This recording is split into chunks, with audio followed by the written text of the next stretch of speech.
Welcome. Got something for you, and it's part 2 of my Lightroom tutorial that we've already done number 1. Hopefully you saw it. If you didn't, look down below and there'll be a link to get to it. Before Lightroom, there was a lot more duplicating.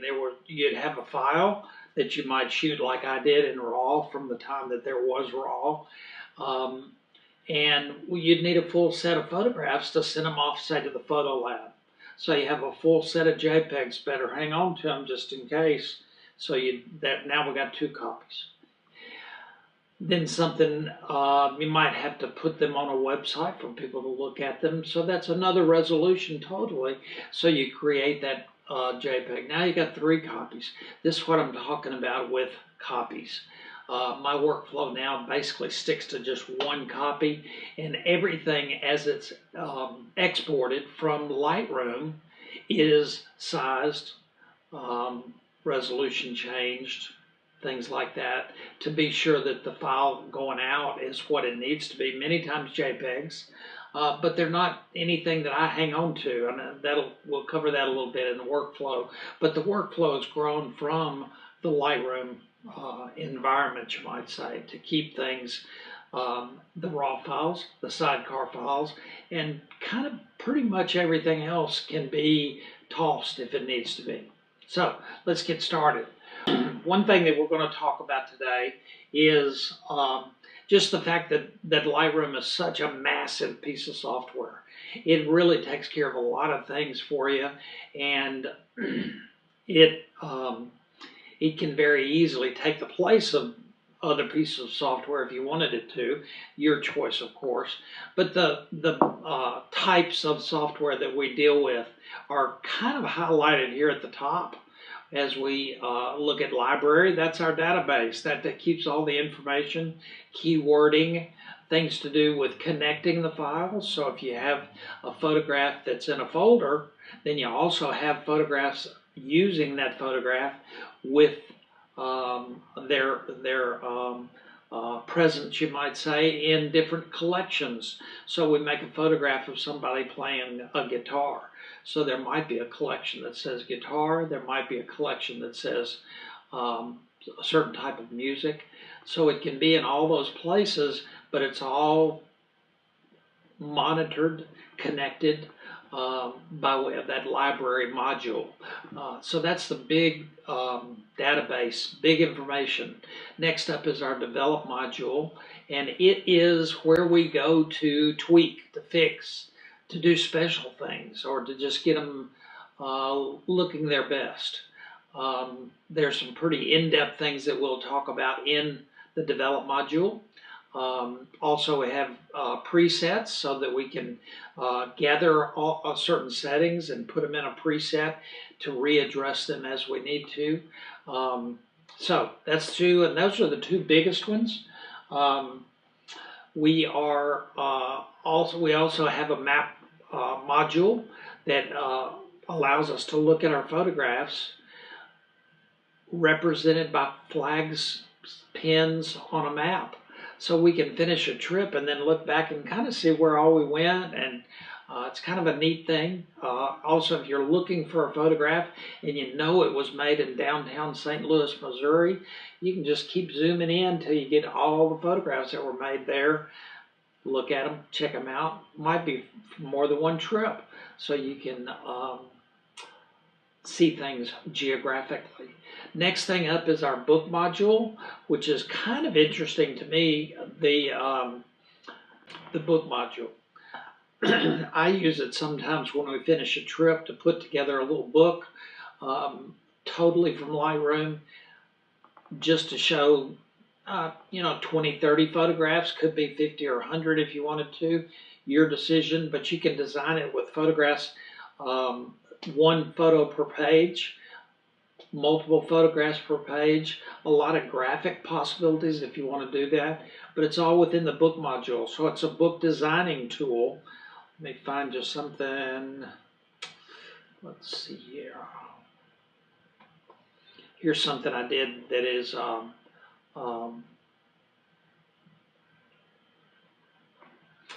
finished an architectural project and just put them all together to allow the interior design person to show her work.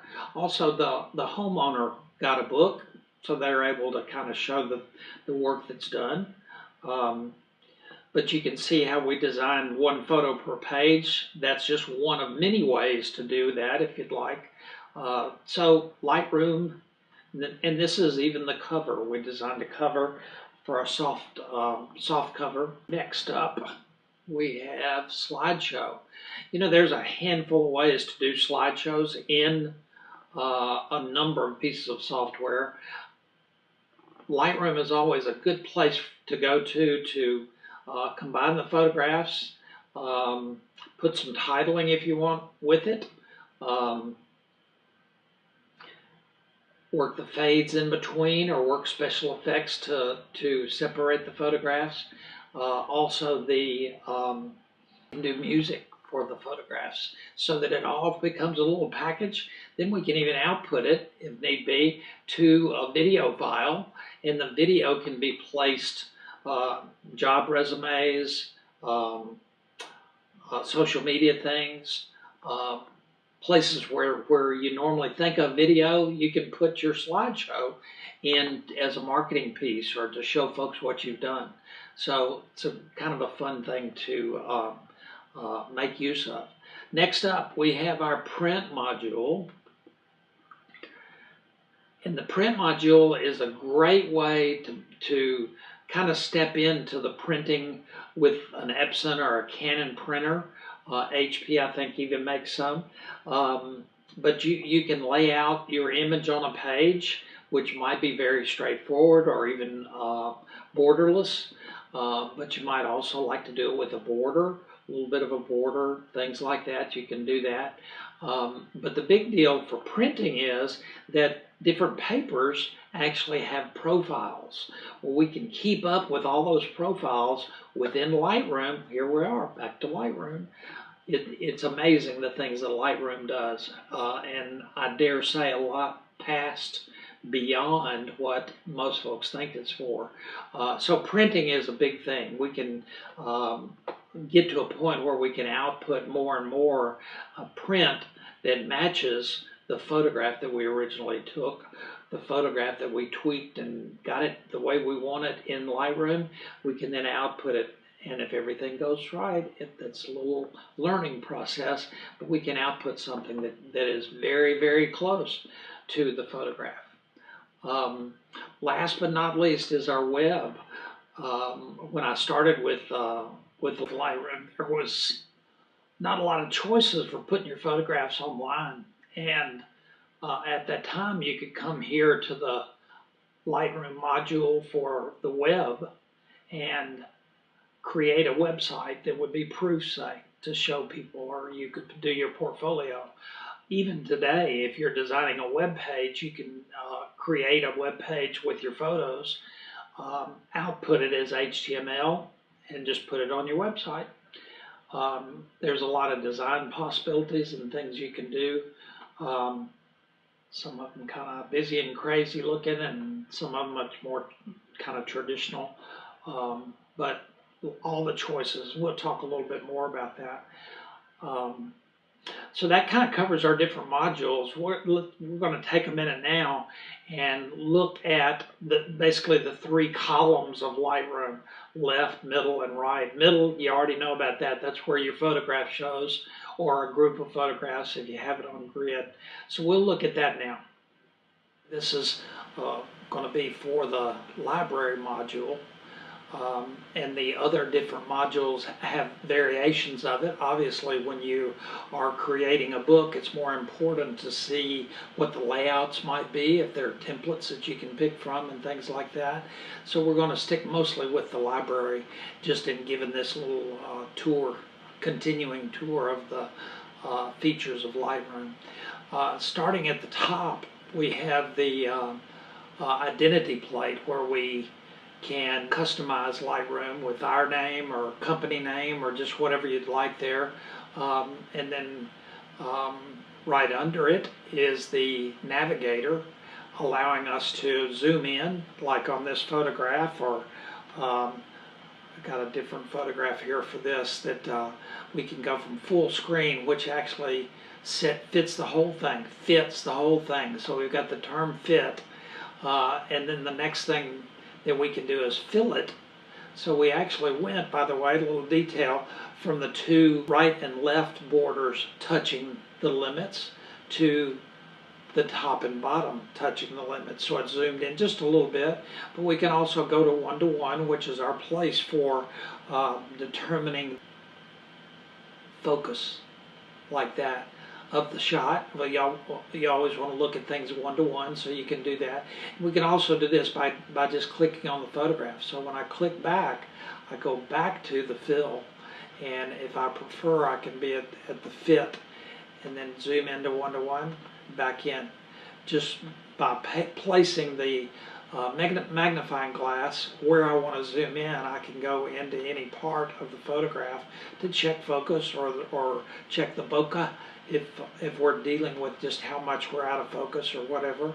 But another thing to do there is the space bar.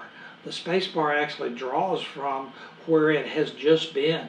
So if you're on one photograph, move to the next photograph, and you hit the space bar, it's actually going to zoom into kind of an unknown spot because it's pulling from the photograph that you were at before. So in a speed thing, it's much more handy to use the magnifying glass. So that, and the window here, the small photograph, is showing us what we've zoomed into. So we can see the box. We can move that box over here and navigate exactly what we need to see. Let's go back to that, and maybe back to that pretty picture of sailboats. So that's those two, and now we've got what Adobe likes to call the image display area. So as we're doing things on a photograph, we'll select the photograph here, whether it's something in a folder or something in a collection. This is where I can explain to you the difference in the two. Folder is kind of like the library in iTunes, all your music. Collections is like a playlist. So if this photograph is just sailboats, and I sometime along the way want to collect all these sailboat photographs and put them in sailboats, I can make a collection. Even with photographs from different trips, different years, whatever, can all go in a collection. Then if I've also got a different place where I've got sunsets, then I can put all my good sunsets together in a place, and the same photograph can be in both collections, but it's always just in one of the folders. So the folder is like the library. It is our library. So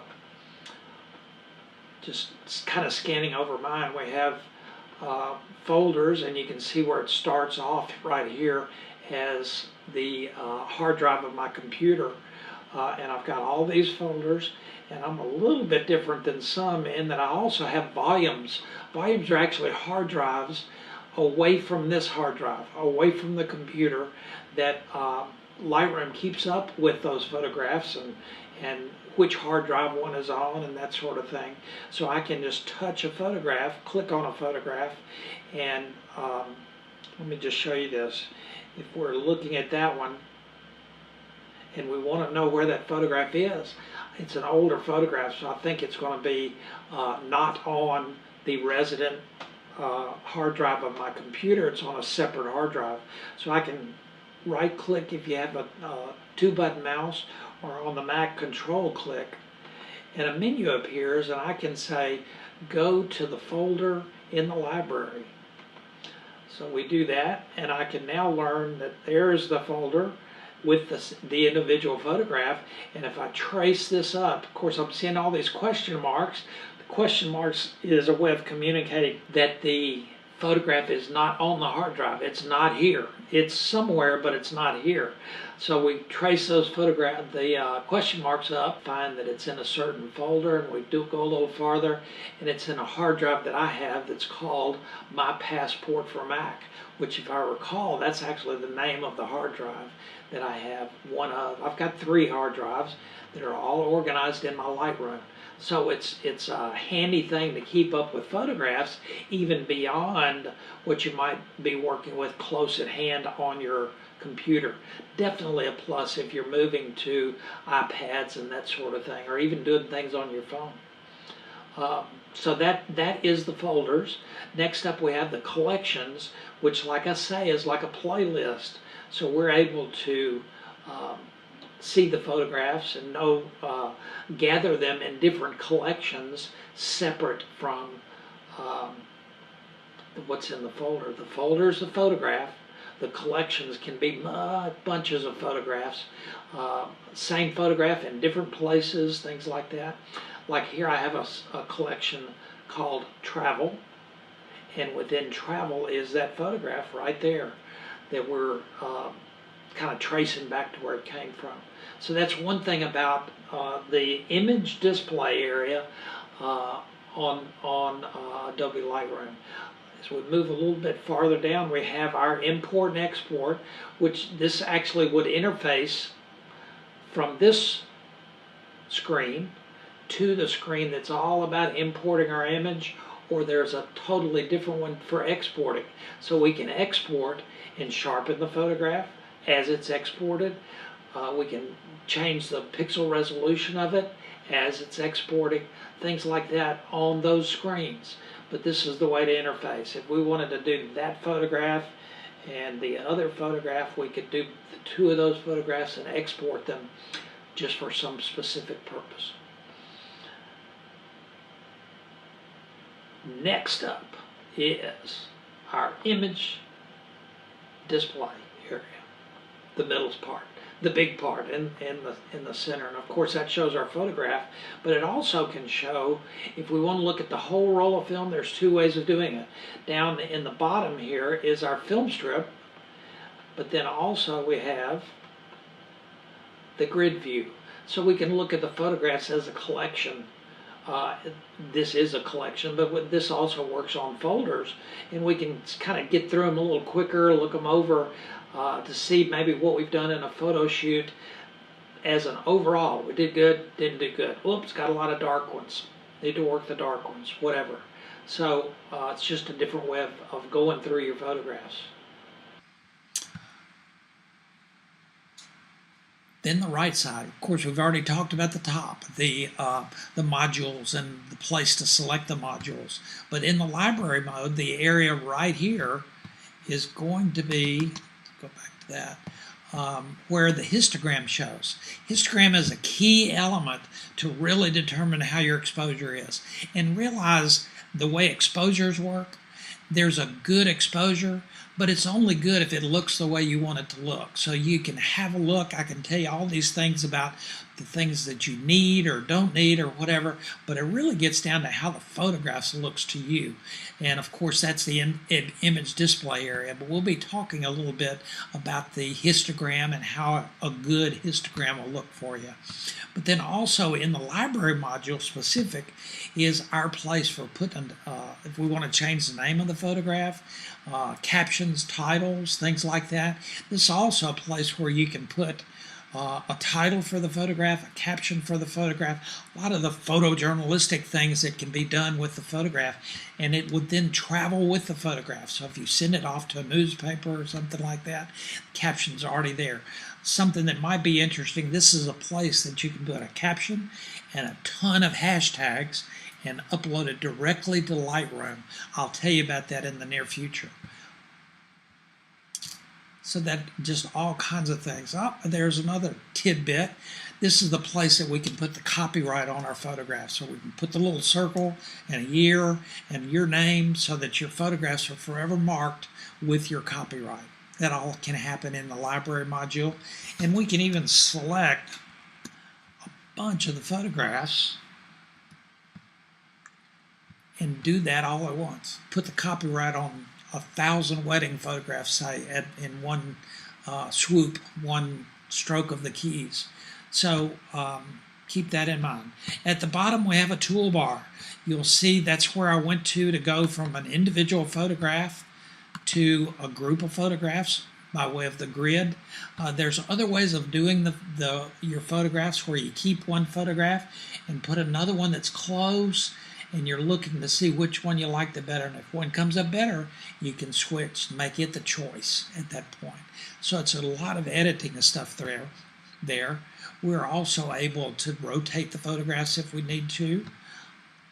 Get this back right there. That's in the toolbar. Then at the bottom, I've already mentioned it a little bit, is the Filmstrip. This is our way, even when we're looking at one photograph, we can see where that photograph came from. So this showing the whole collection of some of my travel things, different things.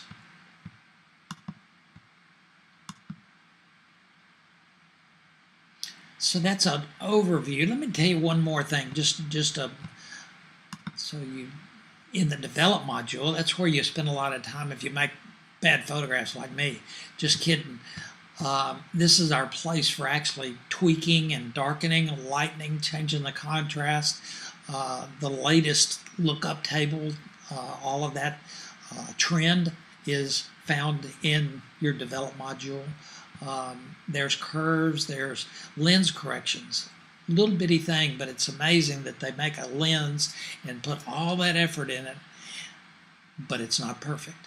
And our way of getting a little bit more out of it, a little better than what just the camera and the lens do by themselves, is with our lens corrections. Transform is something that we can do to straighten the lines on an architectural photograph. If a building is almost straight up and down, but it's not quite, we can do that last little bit to it. We can calibrate. This is something this is basically the reason I don't save photographs that are delivered to clients. This version number, the process number, actually changes the photograph, and it's something that Adobe works on to better what they do over the years. So if you have a photograph that's a very, very, back a number of years ago, you might consider looking at again in Lightroom and be sure you're on the most current of those processes. So that's just an overview of everything that we've got. A lot of things to look into. This is lesson 2 of 4, so stick with me. Like I say, Lightroom in 4, we're going to cover a lot. Thanks for being here. So until I see you again, tell a friend. Help me out, spread it around, let folks know I'm interested in teaching. I hope you're interested in learning. Take care.